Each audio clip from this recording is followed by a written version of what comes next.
Hi, welcome to another Buzzin Chat Show here on Buzzin Pattaya. And check me out, today I've got a brand new camera. I've even got a fluffy mate down here that's my new microphone. And basically I've been out and I've got a, it's called a DJI Pocket 2 Combo. Fantastic camera, and I'm going to be doing a lot of stuff also when I'm riding around town and showing you stuff there. But basically we should have no of this moving around, any of that stuff. It should be crystal clear, perfect, and absolutely on the nail. So check me out. See, I told you I was getting the hang of this stuff. Right, today's questions. I've got some great questions, some difficult questions I've got to say to you. So the question I've been asked today about how did I feel after I've made the move abroad? Is Bangkok worth a visit and what is there to do? Some Thai food tips. The safe way to be a butterfly. I mean, seriously guys, the things you make me answer is just outrageous. And the future of Pattaya in my eyes. So great question guys, thank you very much for sending them in. And likewise, if any of you have got a question you'd like to fire at me, please drop me an email, 247pattaya@gmail.com. Just let me know what it is you want to discuss, and I will do my very best. Now it's a bit windy today and I'm actually down at a friend's condo. And the nice thing about these condominium or apartment block is that you know, they get swimming pools. You can see here there's a swimming pool, and it's nice, and they're a little bit more relaxed. So if you are looking for like an off the beaten track kind of place to stay, then have a look at these apartment blocks. So a lot of them do have swimming pools like this one here, and they're out the way and they're nice and quiet and they're very, very cheap. I think a room here starts at about 4,000 baht for a month, would you believe? And then you've got your electric and water on top. But anyway, right, so how did I feel after I made the move here? And I'll tell you what, it's an interesting question, because when you come here on holiday, it's a vastly different feeling mentally than it is when you live here. And I'll tell you the reasons why. The first thing, of course, is like I've got a fly that's whizzing around my head, but I want to just give someone that and I can't get hold of him. But no, basically, you know, when you're on holiday, it's very easy to get swept away in the emotion of things. It's very easy to kid yourself and think, do you know what, I could live here all the time, this is fantastic. And don't get me wrong, Pattaya, Thailand as a country is an amazing place. Yes, I know we're going through some torrid times right now. We don't need to talk about that. We're going to cover about that in the last question. But my point being is, it is a wonderful place to come and live. But there's one thing coming on holiday for a couple of weeks, and there's a whole new game when you come here to actually live. And the penny sort of drops and it sinks and you think to yourself, wow, I've actually done this, you know, I really am living here. And in terms of how do you feel, initially it's a bit like being married, isn't it? You know, you got the build up to the marriage, which is obviously you preparing to come out here, walking down the aisle, which is getting on the aeroplane, then landing at your apartment and thinking this is it, and unpacking, which is your honeymoon, and then realising you made the biggest mistake of your life and sitting there thinking, what the hell do I do now? No, I'm only joking. But do you know what I'm saying? It is very, very easy to get carried away in the motion of things. But when you actually do make that decision to come out here, in my opinion, I think for the first part, it was very enjoyable. It was really all a novelty. It was all, you know, it was just like, wow, this has actually happened, and you're out exploring. You're finding new places you never knew existed, and you're meeting new people and you're making new friends and acquaintances. But it does wear off, and you can also find yourself, once it's worn off, to start questioning the decision and saying to yourself, you know, should I have really done this? Like, is this really a good move for me? Because it's very challenging in terms of the fact that what you may have given up to come out here may not necessarily be easy to get back if you were to do a U-turn and head back. So you've got to be very, very confident in your mind that whatever it is you decide to do, if you do make the plunge, make sure that you are committed. Make sure that you are fully focused and fully aware what to expect, because you are going to come to a country where things are very challenging, things are very different to what we used to back home, and are going to present many, many obstacles along the way. Having said that, you are going to get a lot of great things as well. So it's not all doom and gloom. There are some incredible places here, there really are, and beautiful places to go and explore away from Pattaya as a city centre. There are going to be times when you're going to sit here and think to yourself, what on earth have I done? And I've had that. You know, I've been here 10 years. I'll be a liar if I said to you there haven't been times when I've sat down and questioned my sanity and thought, what on earth am I doing? But I am with my missus and the kids. I'm very, very happy. I'm settled in my life. I'm enjoying what we do. I love the YouTube channel. It's fantastic. You know, it's been an incredible journey. So, you know, there are highs and lows. The difference here, I think, is when you're at the low, be prepared to be alone, and be prepared to not really have a huge amount of people that you can turn to, or a lot of options, because, you know, as you already know, the Falang here, we are quite far down the pecking order in terms of privileges and stuff. So, you have to fend for yourself in many ways. So I think the answer to the question is, when you come out here, it is a glossy, beautiful, shiny object in front of you. You think this is amazing. And the gloss does run out. It does come off. Of course, you're still going to have a great time, but just be prepared for that. Don't think it's all singing or dancing from day one, because it's not. It will change the way you think. You need to make sure you keep yourself active, to keep yourself mentally active. Keep your enemies close, and just make sure you know who to trust, who not to trust, and make sure you've got them at arm's reach, because trust me, there are a lot of people out here, sadly, that will tell you one thing and do the complete opposite, because they need to gain your trust and perhaps possibly gain your financial status, and maybe, oh mate, I'm in a bit of trouble, could you help me out, that kind of stuff. So be prepared for that. It's started to rain. Can you believe it? I'm sat here and it's starting to rain. Unbelievable. It's been a beautiful day today, and the minute I sit down with a brand new camera and it starts to rain. Right, next question. Now, this is a brilliant question. Is Bangkok worth a visit? I can't say the word loud enough, but yes, yes, yes, yes, yes, yes, and yes. And I'll tell you why. I would suggest you do your Bangkok trip in the middle of your holiday. And I'll tell you the reason why I say that, because when you've just done a long haul flight and you've got here, the last thing you want to do is to deprive yourself of the reason you came here. So if you come here to visit Pattaya, the last thing you want to do is get off your airplane and go and stay in Bangkok for a few days. Maybe some of you do that. Likewise, when you're ready to leave, again, the last thing you want to do is go up to Bangkok for your last few days, because really you think, I wish I was back in Pattaya. What I would suggest, if you're here for 2 weeks or longer, is break it up. Break up the middle part and get yourself out there where you're basically in a situation where maybe the middle of the holiday you can go off there and go and explore. Bangkok's fantastic. It's a little bit more expensive than Pattaya, obviously, but it is fantastic. And when I say fantastic, I'm talking in terms of the river, there's the King's Palace, there's obviously Koh San Road. Koh San Road is fantastic. You can take a boat down the river and explore all around. You can go to some of the big markets. You've obviously got Nana Plaza and Soy Cowboy areas. So there's a lot to do there. And if you go from Pattaya up to Bangkok, it's only a couple of hours on the bus, and it's like about 119 baht, I think, something stupid like that. If you get a taxi, I think a Bolt taxi is about 1,000 baht. So it's not, it's not out of your range. It's definitely doable. I've been to Bangkok a few times. It really is nice. It really is nice. It is a little bit more expensive, but if you go down like Soi 4, down Soi Nana, there's lots of oldie worldy bars and restaurants and stuff that you'd expect to see back home. Those kind of things. You've got the Hooters and all that sort of stuff as well, if that's your kind of thing. There's a lot of sports bars up there, so it really is kind of like a home from home kind of scenario. So I would recommend going down there. I wouldn't say you're going to have a bad time in any way, shape or form. I really don't think you will. Also, incidentally, if you go down like the main road, if you go down Sukhumvit Road, there's like Soi 4 as well, Soi 7, Soi 11. They're another great sois to go and explore. Soi 7 and Soi 11, there's a lot of bars, a lot of freelancers, there's a lot of massage places. There's all those kind of things, if that's what you're going for. There's a lot of goldfish bowls, if you know what I'm relating to in terms of like the soapies. There's all those available. So, Bangkok has got to be ticked off. And incidentally, I've been talking to a guy that I've been doing some videos with, and he's going to go up and cover this for us in great detail. We're going to start a new thing called Buzzing Out of Town, and he's going to be our go-to, kind of like call him a correspondent, I suppose. Is that what you call him? These political advisors and these news people that go off there that, I'm the correspondent. I don't know. Should we call him a correspondent? I don't know what it is. Anyway, he's out of town. He's going to go and do it for us. So, yeah. Definitely go to Bangkok, but I would say, me personally, I would go in between. I wouldn't go at the beginning, I wouldn't go at the end, I'd go in between. All right, next question. Thai food tips.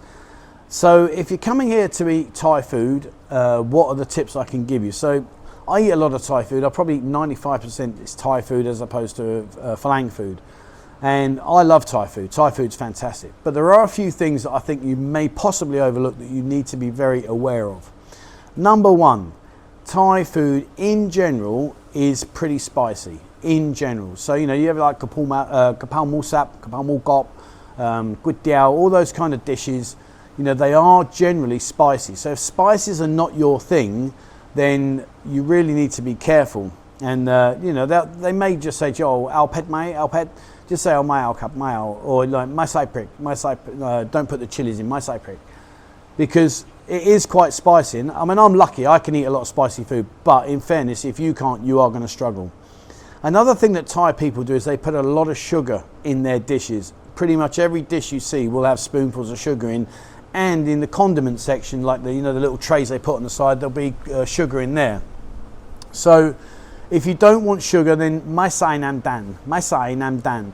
It just means please don't put any sugar in my dinner, and that way at least you've got the opportunity to try and keep that out of the way, because it can get quite overpowering. They do like a sweet tooth here. So if you're struggling with like diabetes and things like that, or you've got an insulin issue, again, be very, very careful, because a lot of the food here is very sweet. And also the drinks, if you go and get a milkshake or a drink from a side stall there, they are very, very sweet, and they use condensed milk as well. So again, they'll pour loads of it in, and your taste is like, woo, it's like a rocket fuel. Perfect if you're going for a cycle ride, like in the morning. Go and get yourself one of their the Cafe Yen or whatever you want to get, and they'll make it nice and sweet for you. That is good, and you'll certainly get a rocket boost. But be very careful, guys. All jokes aside, be very careful, because there are a lot of sugar put into their dishes. Likewise, salt. Okay, you might not be a person that enjoys a salty taste. Did I really just say that? Oh my Lord. You know what I'm trying to say. But yeah, you may not like a lot of salt in your dinner. So, and salt is kem. So be very careful, because they do put salt in. So again, must have kem cup. Just don't put any salt in, please. And if you want to add salt, you can add salt as you go. It's not an issue. A good indicator as to a good Thai food place is a busy Thai food place. If it's busy, generally speaking, you've got a 99.5% chance the food is good. Thais are very, very particular in their food. I know they eat a wide range of different foods, but nevertheless, they will not go back to a bad food place more than once. They will go there once. Don't forget, a lot of the Thai people, and the reason being is they don't earn a lot of money. So therefore, what they do spend their money on, they want to make sure they enjoy. Thais love their food, as I do, but they like to make sure that whatever it is they get, they make sure that it tastes nice. So if you see a busy Thai food stall, 9 times out of 10, the food there is decent. So that's always a good indicator. So keep your eyes peeled, have a look around, and don't be afraid to ask. If you're not sure, just ask. Is that okay? What is that? And they'll help you out. And if they can't understand you, there'll always be someone nearby that may be able to help you out. So don't be afraid to ask. This question, come on, seriously. So the question I've been asked is, how safe is it to be a butterfly out here? And I need to have a swig of my glass of water on that one. Hang on.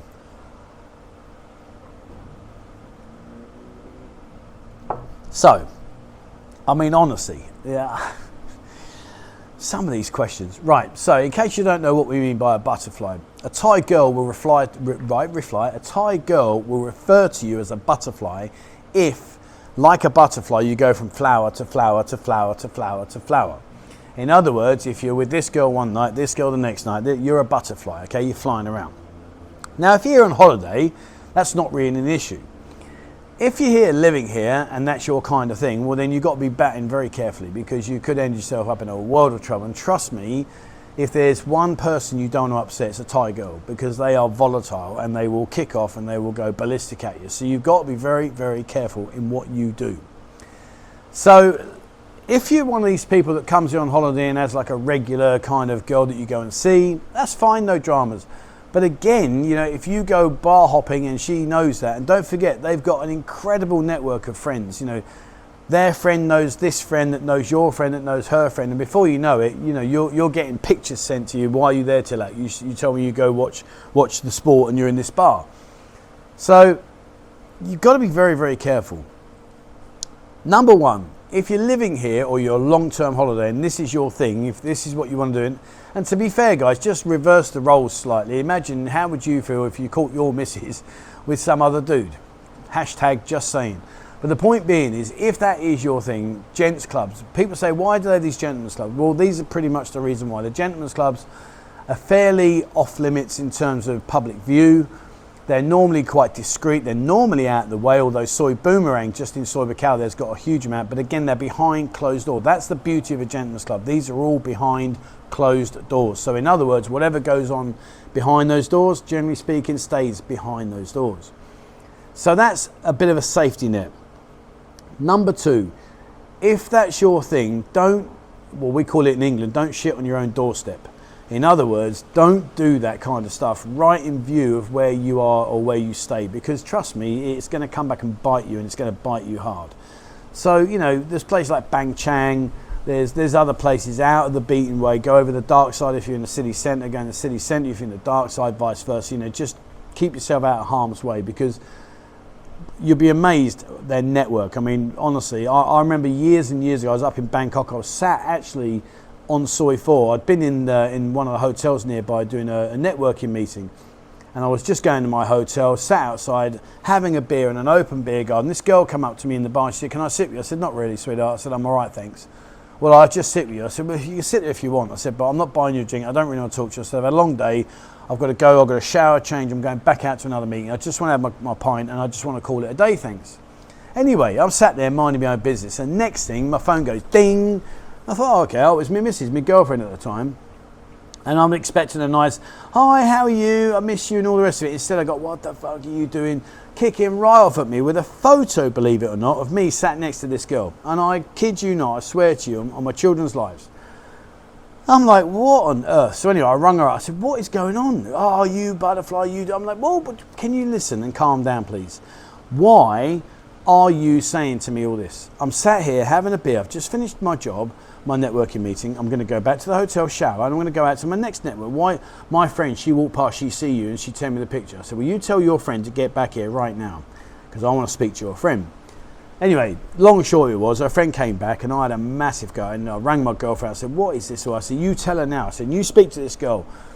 And anyway, it was all cleared up. But my point being is this: I'm sat down Soi 4 in Bangkok, minding my own business, just having a beer, relaxing, ready to go back to my hotel, and strangely enough, one of my girlfriend's friends that's in Pattaya walked past, recognised me, God knows how.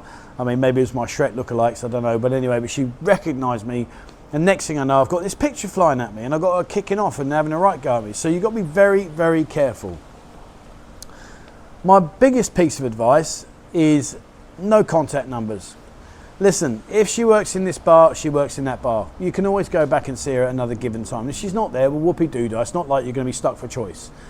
Don't start exchanging numbers, because they are going to ring you and they are going to ping you messages. And if you're sat with your missus and your phone goes ding, well, then you've got to get yourself out of jail.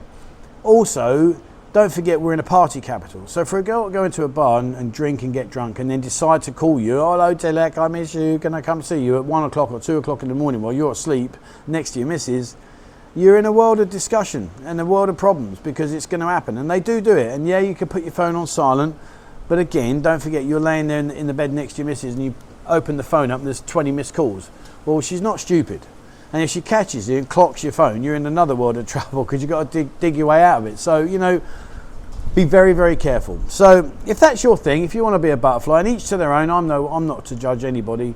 If that's your thing, just be very careful, guys, because trust me, if you get caught, and invariably you do in the end, you are walking into what is potentially a minefield of problems, And don't forget, they know a lot of Thai guys, the taxi drivers, etc., that will happily remind you of where your loyalty should be if you were to stray. Just saying, guys, so be careful. Last question, probably the hardest question out of all of these, is what do I think the future of Pattaya is? And I'm going to be controversial now, because it's a lot of doom and gloom, and obviously we've just gone into our 4th lockdown here, so it'll be very easy for me to sit here and say, "Oh, we're done, we're dusted." And I know that some of you will comment back and say, "No, Pattaya's done, it's on its knees, that's it, we're not going to get anywhere, nothing at all, blah, blah, blah." Guys, we're all entitled to our opinions. I'm going to give you my opinion based on what I can physically see with my own 2 eyes. There is a lot, whether you agree with me, whether you like what I'm about to say to you, the fact is there is a lot of new building work going on here. New bars are being renovated, new bars are being taken over and built. There's a lot of movement out there in the entertainment industry, as is there with the condominiums. There's new buildings being built. There's a beautiful, big, huge new condominium in the middle of Soi Buakhao. There is huge amounts of money being spent in this city. The beaches have all been cleaned up. They're doing all the cabling in Walking Street. They're putting it all underground. You know, yes, there is this cloud over the entertainment saying it's all doomed, it's gloomed, it's going to be finished. No, it's not. I do not believe that, and I will argue that until the cows come home, or until we reopen back to full normality and we can see for ourselves. I don't believe it's going to be finished at all. I do believe that a lot of it will move the ones I'm talking about and referring to are in Walking Street, but I still think there'll still be a lot there in Walking Street.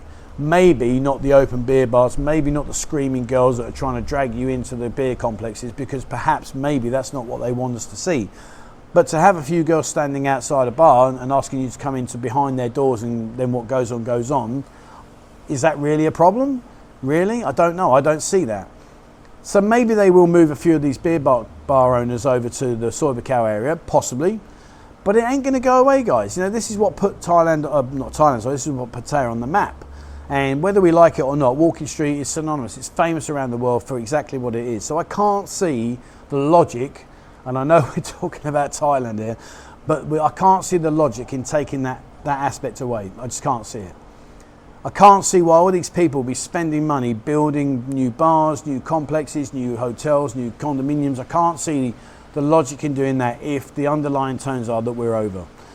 What do I think the future of Pattaya is? I think the future is going to be brilliant. I really do. I think it's going to change. I think it's going to challenge a lot of the things that we've had and that we've taken for granted in the past. I think it will improve. I think the infrastructure is getting better and stronger here. And I know you're probably sitting there thinking, is this guy having a laugh? Is he on something? I just genuinely believe that, guys. Rightly or wrongly, that's how I feel. That's what I believe. And you asked me from my opinion. When? I think we have to be open this side of Christmas. We've got to, you know, without going back into the negativity. There's a lot of problems here. A huge amount of issues here that we need to address and we need to get through. You know, we're in our fourth lockdown. So we need to get through that. We need to make sure that whatever it is we do this time around is correct and we get through the end. We have to have something this side of Christmas. You know, the situation here is anything but good. So we have to have that. After Christmas, January, February, March and April. In April, I would love to see Songkran. And maybe you're going to write down in the comments, say you're an idiot, it's not going to happen. All right, fair enough. Like I said earlier, it's your opinion. I have no problem with that whatsoever. But for me, I think there will be Songkran. We've missed 2 Songkrans now. Can you imagine the impact that's had financially to some of the businesses here that make literally hundreds of thousands of baht? They make enough money during Songkran to last them out throughout the year, and they've lost that 2 years running now. So I think we've got to have something this side of Christmas, and we have to have January through to April as whatever the new high season will be. Hopefully we'll be put back on the safe list. I understand we've been taken off of the European safe list, so if you come here and then you go back to your home country in Europe, apparently you've got to do 14 days quarantine. Don't hold me to that, because obviously things do change quite a lot, but that's what I've been told. So that's my ramble. That's what I think. I do believe that we will come bouncing back, and I think we're going to come back, and I think it's going to be good again, and you're going to love what Pattaya was famous for, because I just think it's going to happen, guys. I don't know, what do you think? Do you disagree with me? I mean, this is the lovely thing about our channel, is I love all the comments, and keep the comments fair, keep them fair and genuine. But there you go, that's my thoughts. So just to recap, how do I feel after I've made the move out here to live? It's like a marriage. It starts off brilliantly. It can be challenging at times, and perhaps sometimes you need to get divorced. I don't know. You have to just play that one by ear. You each to your own. Is Bangkok worth a visit? 100% yes, absolutely. And watch this space. I've got a brand new channel coming to the channel here. A brand new platform that I think you're going to love. Is Thai food tips, spicy? Don't forget, food's spicy. There's a lot of sugar, there's a lot of salt, and a busy Thai stall is a good Thai stall. Okay, if it's busy, the Thais are using that place, trust me, it's good. Is there a safe way to butterfly? Yeah, don't do it. Don't do it. Keep it in your pants. And if you do it, gentlemen's clubs, stay well away from your own area and stop swapping numbers. You don't need to do that. Just go down there. If they're there, they're there. If they're not, they're not. Whoopie-doo-dah. You've got plenty of options. And the future of Pattaya, watch this space. I genuinely think we will be back. We will be bouncing back again. It's going to be difficult. It's going to be challenging, but we will be back. All right, guys, that's it for me today. Thank you so much for watching the chat show here on Buzzin Pattaya. As always, if you've got a question, please drop it down below. Hit me up. Send me what you'd like me to discuss. I'm happy to challenge myself and yourself and ask all these difficult, weird and wonderful questions. What make this so fun? All right, thank you very much for watching, guys. Please hit the subscribe button and also the bell icon if you would like to notify when I bring out a new video. Check out our members area now. More and more members joining each and every day. We've got more businesses coming on board. It really is fantastic, and hopefully that when things do resume back to normality, you'll have some great stuff on the courtesy of the Buzzin brand. So go out there and join, have a look, link in the description below, and join our Discord group. 2,500 people are on that chat group now, talking about all kinds of things to do with Pattaya and making new friends. It really is fantastic. It's amazed me, to be honest with you, I really didn't visualize it going the way it's gone, and there's a lot of great things still to come. So check out the Discord group, links in the description below. All right, that's it from me, guys. Thank you very much for watching, and please, as always, wherever you are in the world, stay safe.